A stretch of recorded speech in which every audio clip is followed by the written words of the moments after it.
పనికిమాలిన విషయాల గురించి వాదన చేసి, లేనిపోని విరోధాన్ని తెచ్చుకొని, మానవ సంబంధాలు తెగ్గొట్టుకోవడం తప్ప వాదన వల్ల ఎటువంటి ఉపయోగం లేదు. ఎవరికి సంబంధించిన విషయాల మీద వాళ్ళు స్టాండ్ అయి ఉంటారు. ఇప్పుడు హిందూ మతం గొప్పదని, ఇస్లాం మతం గొప్పదని ఇద్దరు వాదన చేసుకుంటున్నారనుకోండి, ఎవరి మాట ఎవరు అంగీకరిస్తారు? ఎవరి బేస్ వాళ్ళకే ఉంటుంది. ఇస్లాం మతానికి సంబంధించిన బేస్ అతను మాట్లాడతాడు, హిందూకి సంబంధించిన బేస్ ఇతను మాట్లాడతాడు. ఎటువంటి పరిస్థితులు వీళ్ళ అభిప్రాయాలు కలవు. ఆ రెండు జడ పదార్థాలు ఎట్టి పరిస్థితులు కలవు. అటువంటి సందర్భాల్లో వాదన చేయటం అనేది చాలా తప్పు. ఎవరో ఒకరు సైలెంట్గా ఉంటే ఎటువంటి విరోధము వివాదము రాదు. ఒక హీరో బాగా యాక్షన్ చేస్తారంటే ఇంకో హీరో బాగా యాక్షన్ చేస్తారంటాడు. ఎందుకు ఒప్పుకుంటారు వాళ్ళు? ఎట్టి పరిస్థితుల్లో ఒప్పుకోరు. ఆడవాళ్ళైనా సరే నెక్లెస్ బాగుందని ఒక ఆమె అంటే స్టెప్ నచ్చేని బాగుందని ఇంకొక ఆమె ఉంటుంది. ఆమె అభిప్రాయం ఉంది, ఈమె అభిప్రాయం ఏమిది.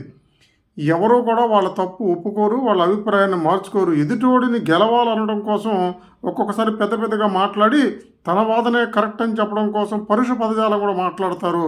ఒక్కొక్కసారి ఎమోషనల్ కంట్రోల్ కూడా కోల్పోతారు. తప్పు ఒప్పుకుంటే వాదన ఆగిద్ది, నిజాన్ని ఒప్పుకుంటే వాదన ఆగిద్ది. ఆ నిజాన్ని ఒప్పుకోలేనప్పుడు, తప్పును ఒప్పుకోనప్పుడు సైలెంట్గా ఉండటమే బెటర్. అలా ఉంటే కనీసం మానవ సంబంధం, స్నేహమో, భార్యాభర్తల సంబంధం నిలుస్తాయి తప్ప ఎవడి అభిప్రాయాన్ని మార్చుకోడు. కాబట్టి వాదన చేయటం వల్ల నీకు ఎటువంటి రిజల్ట్ రాదు. కావాలంటే చర్చలు చేయండి కూర్చొని, ఏది కరెక్టు, ఏది కరెక్ట్ కాదు, ఏది ఎంతవరకు నిజం, ఏది ఎంతవరకు అబద్ధం అనేది. ఆ చర్చ చేసేటువంటి స్థాయి కూడా మనం చేసేటువంటి వ్యక్తికి ఉండాలి. ఆ స్థాయి ఉన్నప్పుడు అతనితో చర్చించవచ్చు, కానీ వాదన చేయడం వల్ల ఎక్కడ రిజల్ట్ అనేది రాదు. ఓవరాల్గా ఇద్దరికి విరోధం అనేది వచ్చేది తప్ప. కాబట్టి మూర్ఖులతోనూ, సబ్జెక్ట్ లేని వాళ్ళతోనూ, మొండిగా మాట్లాడే వాళ్ళతోనూ ఎటువంటి ఆర్గ్యుమెంట్ చేయొద్దు. ఆర్గ్యుమెంట్ వలన ఎటువంటి ఉపయోగం ఉండదు. కేవలం time waste and relation become waste. So don't do argument in any place with any person.